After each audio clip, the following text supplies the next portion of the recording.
The afternoon sun illuminated the streets of the neighborhood where James lived, highlighting the facades of the houses that, though simple, had a welcoming charm.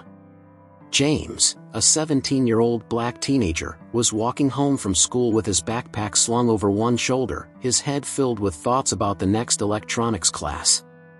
He had always been fascinated by how things worked, dismantling and repairing devices since he was a child. His dream was to become an engineer, an ambition his mother, a dedicated nurse, always encouraged despite the financial difficulties they faced. As he walked down the block, James spotted Mrs. Wilson, the elderly woman who lived next door. She was a familiar but distant figure. Always reserved, with an air of austerity that kept most people at a distance. James knew she lived alone since her husband had passed away and rarely saw her interacting with the neighbors. At that moment, Mrs. Wilson was standing on the sidewalk, struggling to carry a grocery bag that seemed too heavy for her. Without thinking twice, James quickened his pace until he was by her side. "Let me help you with that," he offered, extending his hand to take the bag. Mrs. Wilson, surprised by the offer, hesitated for a moment before handing the bag to James. "Oh, thank you very much, young man," she said, her voice a bit shaky but sincere. "These bags seem to get heavier every day." James smiled, carrying the bag as if it weighed nothing. "You don't have to worry about it. I can carry it to your house." When they arrived, Mrs. Wilson opened the door, and James placed the bag in the kitchen. "If you need anything else, just call," he said, ready to leave. "Wait a moment, James," she said suddenly, as if she had just remembered something. "You know about electronics, don't you? My TV stopped working yesterday, and I don't know what to do." Always willing to help, James smiled and nodded. "Of course, I can take a look at it for you." They went to the living room, where the TV occupied a prominent place surrounded by old furniture and framed photos. James knelt in front of the TV, beginning to dismantle the back panel with tools he always carried in his backpack. As he worked, Mrs. Wilson sat in one of the armchairs, watching him with curiosity. "You're a good boy, James," she said, breaking the silence. "Nowadays, it seems like young people don't have the patience to help the elderly anymore." James shrugged, still focused on what he was doing. "My mom always taught me to help people when I can. Besides, I like fixing things." Mrs. Wilson smiled, something soft in her expression. "That's rare to see. Most young people are too busy with their own problems to pay attention to others." As they talked, Mrs. Wilson began to open up. She told James about her late husband, a war veteran who always kept the house in order and fixed anything that broke. She mentioned that she used to be a teacher and how she loved teaching children, but in recent years, she had become more reclusive, especially after her husband's death. James listened attentively, feeling an unexpected connection forming. He told Mrs. Wilson about his passion for electronics and how he dreamed of becoming an engineer to create things that could help people. He spoke about his mother, who worked hard to support them, and how he wanted to do something to make her proud. Mrs. Wilson, touched by James' sincerity, began to see the young man differently. He was not just a distant neighbor but someone with a story, with dreams and aspirations that resonated with the life she knew. After a few minutes, James managed to identify the problem, a worn-out cable that needed to be replaced. He made the repair skillfully, and in no time, the TV was working again. Mrs. Wilson was delighted, thanking him profusely. "How much do I owe you for this, James?" she asked, already getting up to fetch her wallet. James raised his hand, politely declining. "You don't need to pay me anything, Mrs. Wilson. I'm happy to help." Mrs. Wilson insisted, but James remained firm. "You've already given me enough by listening to my stories. It was a pleasure to help." Mrs. Wilson smiled, feeling a sense of gratitude she hadn't experienced in a long time. "You're a good boy, James. Thank you for everything." James smiled back, and after saying goodbye, he left Mrs. Wilson's house with a feeling of satisfaction. He believed he had made a new friend that day, someone with whom he could share more stories in the future. Little did he know that this seemingly simple and positive encounter would trigger a series of events that would challenge everything he believed about trust, prejudice, and forgiveness. The next day after school, James couldn't stop thinking about the conversation he had with Mrs. Wilson. He decided to return to her house, bringing along some fresh bread that his mother had baked that morning. The gesture, though simple, seemed like a good way to continue the interaction that had begun so unexpectedly. When James arrived at Mrs. Wilson's door, he knocked lightly, and the lady quickly appeared, a welcoming smile on her face. "James! What a pleasant surprise," she said, looking at the bag in his hands. "What have you brought there?" "My mom made fresh bread today." "I thought you might like it," James replied, a bit shyly. "How kind of you. Please come in." "I just made some tea," invited Mrs. Wilson, opening the door for him. James entered and was once again led to the living room, where the TV now worked perfectly. Mrs. Wilson offered him a seat on the sofa, and while he got comfortable, she went to get the tea. In a few minutes, they were sitting, savoring the bread and tea in an environment that already felt more comfortable for both of them. As they chatted about trivial matters, Mrs. Wilson began to talk about her family. "Did you know I have 2 children? Thomas and Claire. Both have done very well in life. Thomas is a doctor in Chicago, and Claire is a lawyer in New York. They're very busy but always make me proud." James listened attentively but couldn't help feeling a pang of envy and a sense of distance. Mrs. Wilson's reality, with children who had achieved so much success, seemed very different from his own. He began to reflect on his life and the difficulties he faced daily. "They seem to have accomplished a lot," James commented, with a lightness that masked the thoughts now swirling in his mind. "It must be nice to know your children are successful." James thought of his own family, the constant struggle to keep the bills paid. His father, a construction worker, worked long hours, enduring the physical strain and often harsh conditions of his profession. His mother, a nurse at a local hospital, also bore the burden of long and stressful shifts. James' older brother, Malcolm, worked 2 jobs to supplement the family's income, sacrificing his own dreams of continuing his studies. Life seemed so much easier for some people, James thought. He knew that his parents and brother did their best to give him and his younger sister a better future, but sometimes success felt like a distant, almost unattainable goal, especially for a young black man from a low-income background. Mrs. Wilson, unaware of James' internal reflection, continued to speak enthusiastically about her children, but at some point, she made a comment that made him uncomfortable. "You know, James, when Thomas was little, he always stood out in school. I was so happy when he brought home report cards full of A's. But I always worried about the influences around him, especially with the children who didn't seem to have the same upbringing." James, sensing the subtlety of the comment, felt a twinge of discomfort but decided not to respond directly.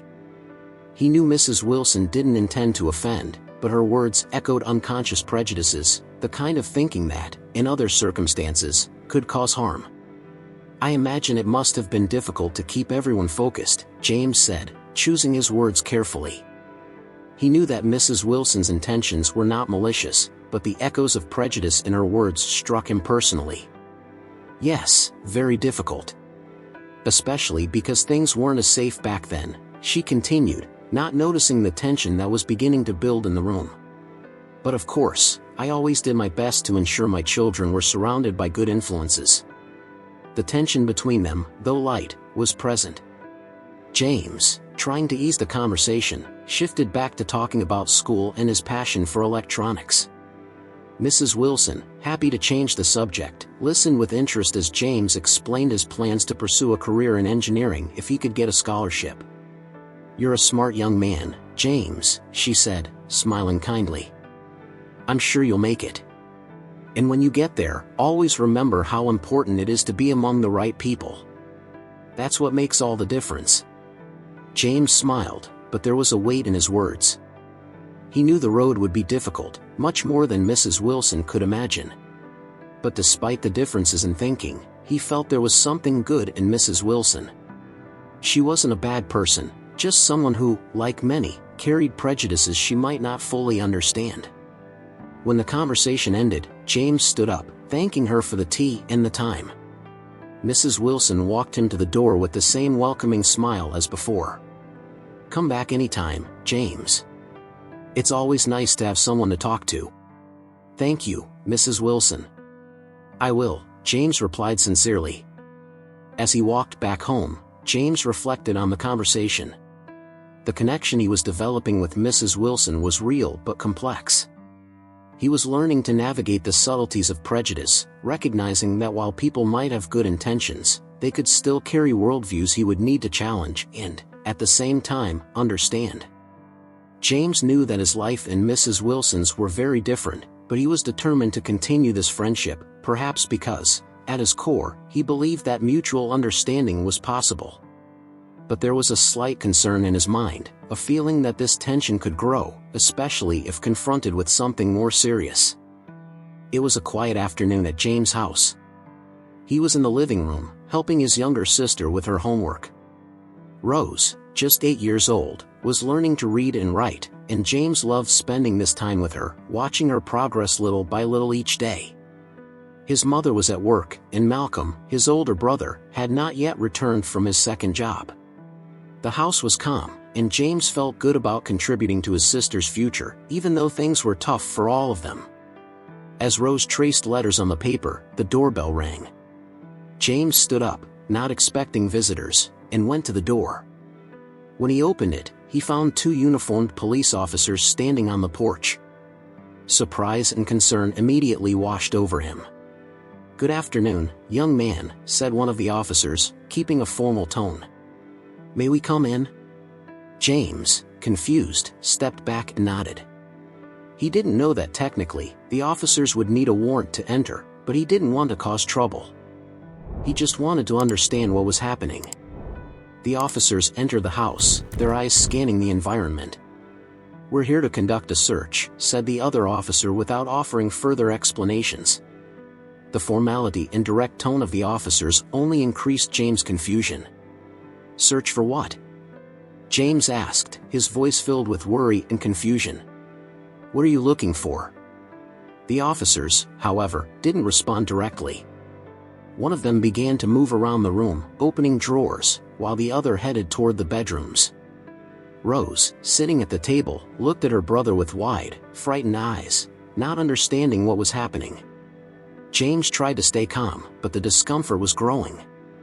He watched as the officers went through his family's belongings, rummaging through furniture, searching drawers, and opening closets. Every movement they made seemed like another weight pressing down on his chest. "Why are you doing this?" he asked again, trying to get an answer. "I haven't done anything wrong." One of the officers looked at him, maintaining a neutral expression. "We received a report of missing items, and we need to check all possibilities. We're just doing our job." James' heart raced. Missing items? From whom? Why were they at his house? He couldn't understand what was happening, and as much as he wanted to ask more questions, he feared it would only make things worse. After what felt like an eternity, the officers finished their search. They didn't find anything they were looking for, and James, who had been standing in a corner of the room, felt a mix of relief and indignation. Whatever they had expected to find was clearly not there. The officers formally thanked him and left, leaving James and Rose alone in the living room. He ran to the window and saw the 2 men walking to the house next door, to Mrs. Wilson's house. The feeling of disbelief turned into a tight knot in James' stomach. He watched as the officers spoke to Mrs. Wilson on the porch. The lady he had started to consider a friend seemed nervous and avoided looking in the direction of James' house. It was as if the ground had been pulled out from under his feet. James suddenly understood that Mrs. Wilson must have called the police. He didn't want to believe it, but the evidence was right in front of his eyes. The confusion gave way to silent anger and deep hurt. How could she do this to him after everything? With his mind in turmoil, James knew he needed answers. He couldn't leave things like this, with the feeling of betrayal burning inside him. Determined, he left Rose at home, asking her to stay calm and wait for their mother to return, and walked over to Mrs. Wilson's house. When he reached the door, his heart was pounding. He raised his hand to knock but hesitated for a moment, feeling the mix of emotions, sadness, anger, disappointment, that enveloped him. Taking a deep breath, he finally knocked on the door, knowing that this conversation would be anything but easy. James felt the weight of each step as he walked to Mrs. Wilson's house. The air seemed heavier, and the anguish in his chest grew with every beat of his heart. He couldn't believe he was about to confront someone he had recently started to consider a friend. All he wanted were answers, to understand why Mrs. Wilson, whom he had helped and shared so many stories with, would distrust him enough to call the police. When James finally knocked on Mrs. Wilson's door, there was a silent determination in his eyes, but also a deep pain. He waited, listening to the sound of the lady's slow steps approaching. When the door opened, Mrs. Wilson appeared, her expression immediately changing upon seeing James. "James," she began, her voice trembling. It was clear that she was nervous and perhaps regretful, but that didn't lessen the pain James felt. "Why, Mrs. Wilson?" The words came out before he could control them. "Why did you call the police?" Mrs. Wilson stepped back slightly, her hands trembling as she tried to find the words. I didn't want to believe it, James. But when I realized that my jewelry and money were missing, I didn't know what to think. You were the only one who had been here." James felt a tightness in his chest, as if her words were a knife twisting. "So you thought that I, who came here just to help, robbed you? Is that it?" Mrs. Wilson tried to stay calm, but her emotions were on edge. "I didn't know what to do. I was scared, and the news we see every day. I know you're a good boy, but I just wanted to be sure." "Be sure?" James repeated, his voice rising slightly, incredulous. "You accused me without being sure of anything. You let the police come to my house, search everything, and scare my little sister. And why? Because I'm the only one who was here." The pain in James' eyes made Mrs. Wilson falter. She knew she had made a terrible mistake, but the reality of her actions was crashing down on her with full force. "James, I'm so sorry, I really am. I never wanted to hurt you. I was just so scared." James shook his head, trying to process it all. "Scared of what, Mrs. Wilson? Scared of me? What did I do to deserve this? All I did was help you because I thought we were friends. And we are, James," Mrs. Wilson exclaimed, now with tears in her eyes. "Please believe me. I know I made a mistake, but I was just influenced by fear, by what I hear on TV, by the stories people tell. I never wanted to think the worst of you, but I let myself be carried away." James felt a lump in his throat. He knew that Mrs. Wilson's prejudice didn't come from a place of malice but from ignorance and fear, as she had admitted. Even so, the impact of her actions was real and profound. "Mrs. Wilson," he began, trying to keep his voice steady, "I understand that you might be scared. But that doesn't justify what you did. It doesn't justify suspecting someone just because of their skin color or because they don't have as much as you do. I thought we were building something here, that we were starting to understand each other. But it seems I was wrong." Mrs. Wilson sobbed lightly, trying to hold back her tears. "I'm so sorry, James. I made a terrible mistake, and now I don't know how to fix it. I just ask, if you can, that you forgive me." James looked at her, seeing the genuine regret in the lady's eyes. Part of him wanted to forgive her, wanted to believe that she wouldn't repeat this mistake, but another part was deeply hurt. He knew that forgiveness was important, that it could help them move forward, but at that moment, he wasn't sure if he was ready for it. "I need time, Mrs. Wilson," he finally said, his voice filled with emotion. "I don't know if I can forgive you right now. I just need to think." Mrs. Wilson nodded, tears streaming down her face now. "I understand, James. I really do. Please know that I'm sorry, and that when you're ready, I'll be here." James gave Mrs. Wilson one last look before turning and leaving. He walked back home with a heavy heart, knowing that even if he wanted to, things would never be the same between them. What had once been a growing relationship of friendship and trust was now marked by hurt and distrust. When he entered the house, he found Rose still sitting at the table, looking at him with wide, questioning eyes. James forced a smile, trying to hide the pain he felt. "It's okay, Rose. Let's continue with the homework." As he helped his sister write, his mind was still stuck in the conversation with Mrs. Wilson. He knew that eventually, he would need to confront his own feelings and decide if he could forgive her. But for now, he just wanted to focus on his family, on protecting those he loved most from a world that sometimes seemed so full of injustices.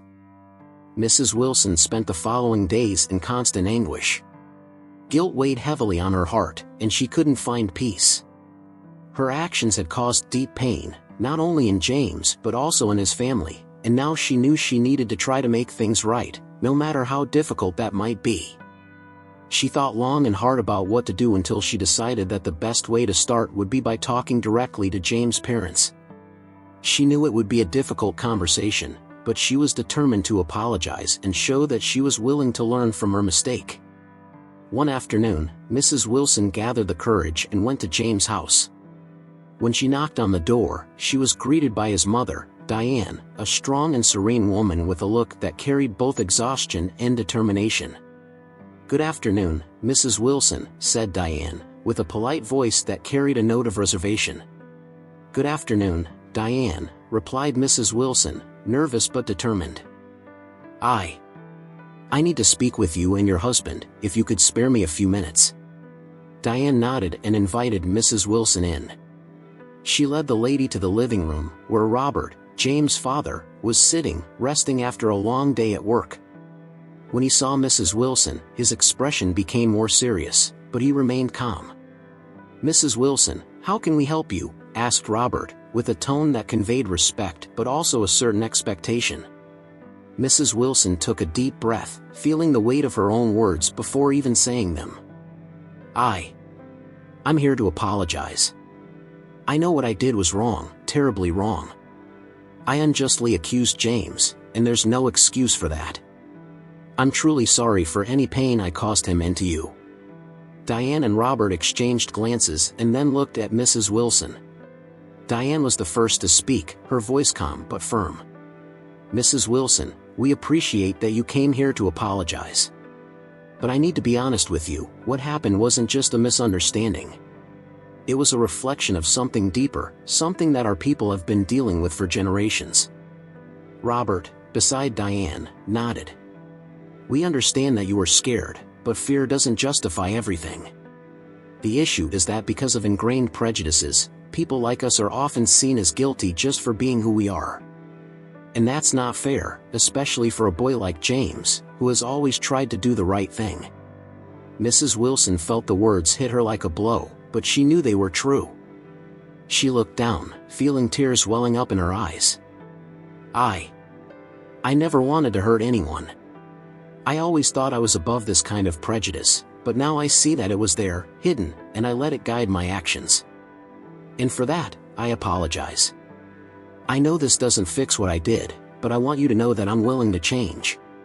Diane approached Mrs. Wilson, gently touching her shoulder. "You have the chance to do that now.